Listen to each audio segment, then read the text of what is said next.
Dwayne, right now, you're getting set to go to Miami tomorrow. You're going to be enrolling. How do you feel? A lot of different emotions going through me right now. I'm anxious, nervous, but yet I'm excited. I'm ready to go. Just want to get down there, start, and get to work, learn the playbook, get on the meal plan, all that good stuff. What kind of expectation levels do you have for next year? What do you hope to maybe do in your first year there? Well, first I want to make sure I learn the system, become a player of the game, a student of the game, and after that I want to develop physically a lot better and stuff like that, get in the weight room and hopefully, get some special teams and stuff like that and see where that takes me. When talking with Miami, of course, the kind of elephant in the room is kind of the whole scandal, the Nevin Shapiro stuff. You committed before that, but you've stayed firm with your commitment. I guess even in the wake of all that, why did you decide to stay firm with Miami? Well, I'm not someone to just leave like that. And when I commit, and that's what I want to do. And I heard about the scandal and stuff like that. Some people say it's true, some people say it's not. I don't think that affect me. I just want to go there, do what I have to do. Get my schooling done and get everything done like down the field. And whatever happens, just go with the boat. What was your reaction maybe when you first heard that news and everything was coming around in the news reports? What did you first think? I mean, it was shocking, but like things like that happen all the time, and I was just ready, I'm prepared to expect the worst. But right now the worst didn't happen, so I'm just kind of waiting to see what the NCAA says and all that jazz, and I'm just whatever happens happens. What was that conversation with Coach Golden like when you first talked to him following that news?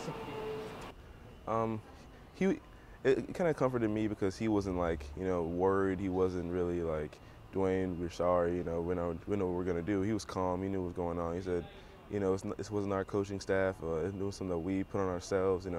Don't see us in a different light. So I really respected that. The way he handled the situation was really well. So I made it easier for me to whatever happened to deal with it.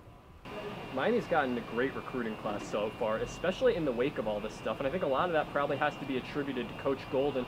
Just talk a little about him and how he's been able to get everyone to keep coming in here and the job he's done given the circumstances that were here that weren't his fault. Coach Golden's a great guy. He's charismatic. He's a good leader. He knows how to handle a football program. He took Tampa, a team that wasn't that good, and turned them around and really showed people he can coach and stuff like that. And then his recruiting is great. He gets to know the family, gets to know the player, all stuff like that, different aspects. He knows what guys to pick. He doesn't go for the five-star, glamour guys and stuff like that. He goes for the guys he knows who can work hard and guys he knows he can trust and that kind of thing. So that means a lot. He just knows what he's doing with the program. Obviously, you're down to Miami. You're going to be there. You're full on in this program.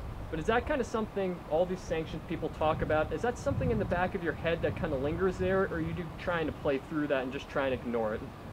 I mean, it's kind of hard to ignore when you turn around to a AOL homepage and you see Miami scandals here, or you see something in the newspaper about it. It's kind of hard to ignore, but deep down, you're making the right decision. You're happy with what I'm doing, and that's all I can do. You've stayed firm with your commitment here. I'm sure that there have been plenty of other coaches that have tried to sway you, try to convince you. What have other coaches been saying to you over this period about you trying to get you off Miami?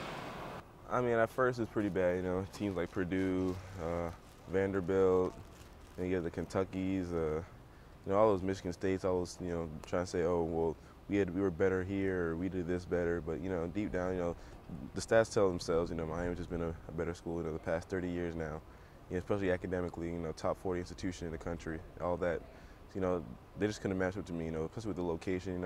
We're not trying to leave the state. So it was a good 2-hour drive at the most. And then some of these schools were way up north. We had to fly to see a game, and like my parents coming to see me and see the games is a big part of it for me. So Miami just won them all. You're enrolling early right now. You're getting to go. What was maybe the main factor maybe foregoing, the rest of your senior year at Vero Beach and just jumping right in there at Miami? First, I really want to finish out my basketball career with Coach Lonedick and my teammates and stuff like that. Really the thing I want to do. But then, Miami kept calling saying, we need you to come down, we need you to come down. So, I just do what I do for my team. I did commit to them. I did tell them, when you need me, I'll be here. So, it just felt right to go down there, and plus all the benefits outweigh the negatives anyway. Just me going down there and starting the 3-meal plan, the weightlifting program, learning the playbook, to getting to know the team and the guys, getting acclimated to the dorm life and all stuff like that. By the time June rolls around and starts summer workouts, I'm ready to go. There's nothing, any doubts in my mind. I know where I want to be. What's that feeling going to be like when you get into Miami? You're getting ready for a game day to throw on the Miami jersey that so many guys have worn. What's that? Can you even imagine that? There's so much history there, you know. I feel like every time I put that jersey on, you know, I got to uphold what they created, you know, and just keep that history going. And, you know, I feel like, I don't know, because I haven't done it yet. So I know when I get to that point, it's going to feel good. And I got to wear it proud. And I guess finally wrapping up, talk about some of the bond maybe you guys have formed already. I know you haven't been down at Miami yet, but having been this first big class here with Coach Golden in the midst of all the rumblings outside, what's that been like with these guys? You know, on Facebook and stuff, we all kind of friended each other and kind of kept our communications, you know, especially because some of us go to the same camps and stuff like that. So we would see each other there, might hang out and stuff like that. You know, but it's good because we know that we're the class he's trying to, you know, found this program on in his first big recruiting class. We're sounding like 32 guys, something like that. So it's a really big class, and they're all great guys, all great athletes. So, no, it can be a really good team.